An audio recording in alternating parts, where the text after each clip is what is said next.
امروز اومدیم با یه بازی ترسناک دیگه، بازی که تو ژانر خودش حرف اولو میزد و باعث شد که شرکت‌های بزرگی رو سمت خودش بکشونه. بازی نیست جز الون این دارک. وقتی به تاریخچه ژانر ترس و بقا نگاه کنیم، عناوین مختلفی میتونیم نام ببریم که هر کدوم در زمان خودش تاثیرات مختلفی رو روی این سبک گذاشتند. این ژانر در مسیر رشد یک قدم به جلو بردن، اما در این بین عنوانی هست که تاثیر اون در ژانر ترسناک نه تنها یک قدم بلکه باعث شد که استانداردهای جدیدی به این سبک اضافه بشه و اساسا میشه بگیم که این عنوان تونست مسیر جدیدی و مدرن رو پیش روی ژانر ترسناک قرار بده، تأثیری که باعث شد به عنوان اون عناوین بزرگ و متحول کننده در این ژانر معرفی بشن. این عنوان چیزی نیست جز بازی الون این دارک که در سال 1992 اولین قسمت از این مجموعه منتشر شد و مورد توجه منتقدین و البته مخاطبین های بازی‌های ویدیویی قرار گرفت. الون این دارک به قدری بزرگ و قابل لمس بود که تا امروز چندین نسخه از این مجموعه ساخته شده و با وجود فراز و نشیب‌های فراوان همچنان طرفداران خودش رو حفظ کرده. حالا بعد از گذشت 7 سال از آخرین نسخه این مجموعه، استودیو پیسز اینتراکتیو با گردآوری تیمی از افراد ماهر در این حوزه یک نسخه ریمستر شده اولین قسمت رو با همون نام الون این دارک ساختن و توسعه دادن. در این ویدیو با بررسی جدیدترین نسخه از بازی الون این دارک با سیتادل گیم همراه باشید. سری بازی الون این دارک در طول تاریخ حیات خودشون با فراز و نشیب‌های زیادی روبرو شدن. بعد از موفقیت‌های قسمت اول، تیم سازنده سریعا اقدام به ساخت انتشار نسخه بعدی کردند که متاسفانه هیچ کدوم از آنها نتونستن کیفیت و موفقیت قسمت اول رو تکرار کنند. نسخه های دوم و سوم بیشتر از اونی که ترسناک باشن خیلی اکشن و خنده‌دار بودن.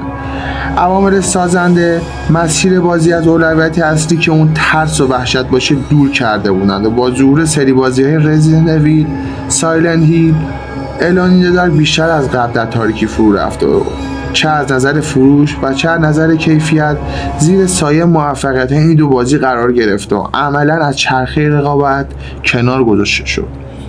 با وجود اینکه تیم‌های مختلفی تلاش کردند تا با ساختن نسخه‌های جدیدی از این مجموعه اون رو احیا کنند، اما متاسفانه خروجی‌های به دست اومده همچنان بی‌کیفیت بود و در برابر رقبای خودشون حرفی برای گفتن نداشتن.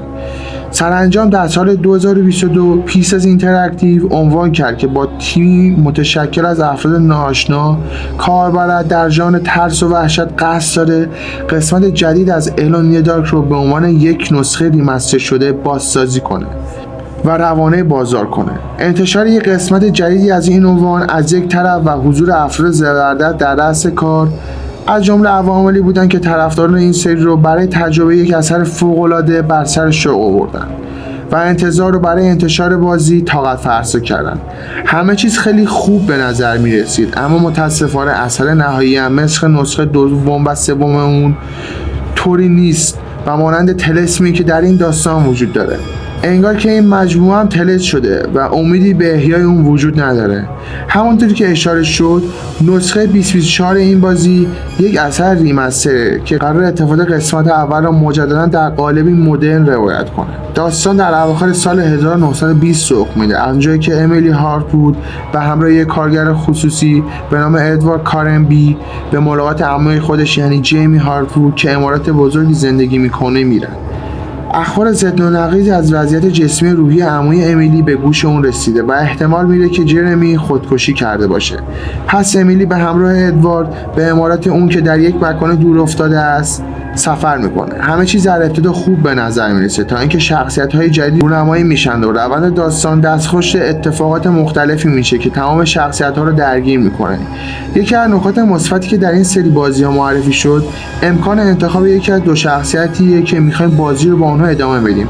در نسخه جدید همین امکان وجود داره، از بین دو شخصیت یعنی امیلی یا دیتکتیو کارنبی یکی رو انتخاب کنیم. اما متاسفانه تنها نکته مثبت و جذاب بازی در روایت در همینجا به پایان میرسه. با وجود اینکه داستان تحت تاثیر اتمسفر و خوشی خودش کنه شروع میشه. اما متاسفانه روند داستان به هیچ وجه خوب پیش نمیره. این اتفاق تا انتها هم ادامه پیدا میکنه. داستان نه تنها در روایت ضعیف و عجیب غریب جلو میره، بلکه کلیت اون هم همچی چنگی به دل نمیزنه. شخصیت ها اکثرا بیهوده وارد داستان میشن، از یه دیالوگی هم سطحی بیکیفیت ظاهر میشن و شخصیت اصلی داستان هم تا اواسط بازی همچنان گیج و منگه و با وجود اینکه تمام تلاش خودش رو میکنه تا از اتفاقاتی که براش رخ میده سر در بیاره، اما متاسفانه بازی نه تنها به ما بلکه به هم هیچ سرنخی نشون نمیده و مخاطبات در برزخ نگه میداره.